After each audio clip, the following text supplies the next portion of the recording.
Это «Актуальное интервью». Меня зовут Петр Васильев. Здравствуйте. Сегодня в республике вырабатываются новые подходы к организации системы органов социальной защиты, системы учреждений социального обслуживания, внедрение новых форм и технологий. О социальном обслуживании, в частности, о сопровождаемом проживании граждан с ментальной инвалидностью мы поговорим более подробно. Наши гости в студии сегодня: Елена Волкова, министр труда и социальной защиты Республики Саха-Якутия. Елена Александровна, здравствуйте. Здравствуйте, Петр. Ну, давайте для начала все-таки поговорим о реализации проекта социального обслуживания. Вот она завершается в эти дни в нашем регионе. Что это за сопровождаемое проживание, что за технология такая? Действительно, последние годы в социальном обслуживании реализуется достаточно много направлений новых технологий, и одна из наиболее актуальных, востребованных является технология сопровождаемого проживания для людей с инвалидностью, в частности для людей с ментальной инвалидностью. И эта технология у нас реализуется в пилотном режиме, мы об этом тоже говорили. Вот уже третий год, и буквально в этом месяце реализация пилотного проекта завершается, и мы переходим уже на, так скажем, рельсы постоянного системного подхода к этой технологии. У нас пилотный проект был начат в 2021 году с помощью корпорации ВЭБ, а это именно механизм для корпорации ВЭБ, называется проекты социального воздействия, когда такой финансовый институт, как ВЭБ, финансирует проекты в регионах, и заказчик — это региональное правительство, значит, заказывает определенные технологии, определенные ставит задачи, целевые значения, и уже после завершения пилота подводятся итоги, насколько эффективен этот проект, и если он признается эффективным, то, соответственно, уже возвращается сумма средств, которая была потрачена финансовым институтом, ну и, соответственно, уже этот проект берется в работу, масштабируется, и, как я уже сказала, он становится, так скажем, постоянным, системным в работе, в данном случае в системе социальной защиты. То есть сегодня мы его уже можем говорить о том, что будем его на постоянной основе вводить? Да, совершенно верно. Вот есть ли какие-то критерии нуждаемости в этом самом социальном обслуживании? Ну вот я хотела бы еще, да, прежде чем к критериям, сказать, что сама по себе технология является технологией стационарозамещения, то есть она предназначена для того, чтобы помочь людям, тем, кто признан нуждающимся в социальном обслуживании, в постоянном постороннем уходе со стороны, ну, так скажем, профессиональной, да, социальной службы. И вот именно для таких людей, с тем, чтобы они все-таки смогли самостоятельно жить, пусть под присмотром социальной службы, но тем не менее жить самостоятельно, в домашних своих условиях, да, и, соответственно, в перспективе все-таки не попасть в стационары наши, быть занятым, да, вот для таких людей такая технология и внедрялась, собственно. А критерии, если говорить, то критерии — это, конечно, ну, во-первых, нужно, чтобы человек сам пожелал, во-первых, значит, ну, в данном случае, если в проекте, то стать участником проекта, ну а в перспективе быть получателем соответствующей социальной услуги. Это, во-первых. Ну и, конечно, специальная комиссия рассматривает нуждаемость и, в принципе, степень самостоятельности также оценивает с тем, чтобы человек мог быть самостоятельным. Конечно, нужны определенные какие-то навыки, да, иметь. Вот. Ну и, в общем-то, на сегодня уже проект, как я сказала, завершается, но мы уже приступили к масштабированию этой технологии, не стали ждать и, так скажем, оценки его результатов, потому что уже вот на протяжении 3 лет мы практически сразу почувствовали, что проект будет эффективным. Почему? Потому что наши ребята, которые вот, значит, стали участниками пилотного проекта, а это 12 человек, которые ранее проживали у нас в стационарах, в специализированных стационарах, вот, они стали участниками проекта, они обучались и бытовым навыкам, они обучались и профессиональным навыкам. И, знаете, на сегодня они уже, многие из них уже работают, и причем на открытом рынке труда.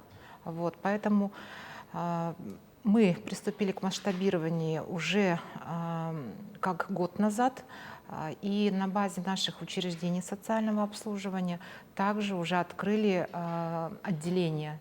Дополнительную тренировочную квартиру открыли, открыли отделение учебно-сопровождаемого проживания на базе реабилитационного центра для детей. В частности, на базе детского центра у нас на сегодня работает отделение для подростков старше 14 лет. И они сейчас со своими родителями также посещают это отделение, тоже учатся навыкам самостоятельного проживания. Ну и мы видим определенные результаты. Это вот мы сейчас с вами обсудили подготовку кадров и участников этого проекта, те, кто сейчас Да, будет заниматься. А что насчет совершенно медицинской составляющей? Все-таки люди с ментальной инвалидностью, им же нужен в том числе и специальный медицинский уход. Вот кадры как-то подготовлены с медицинской точки зрения? Вот, безусловно, ну, во-первых, конечно же, здесь работает группа наших специалистов, которые являются и специалистами-медиками. Соответственно, врачи работают и при отборе участников проекта. И, соответственно, конечно же, на протяжении всего проекта сопровождались тоже специалистами из психоневрологического диспансера. Вот. Ну и, безусловно, при самостоятельном сопровождаемом проживании, когда я уже сейчас говорю про масштабирование, да, этой технологии, безусловно, наши специалисты, социальные службы будут помогать и оказывать содействие в получении медицинской помощи, в той, которой нуждаются наши получатели социальных услуг. Елена Александровна, я хочу немножко откатить назад. И вот как пришла идея вот подобного проекта, в том числе и заключить соглашение вместе с корпорацией ВЭБ-РФ? Ну, вы знаете, идея, она, конечно, как она пришла, да?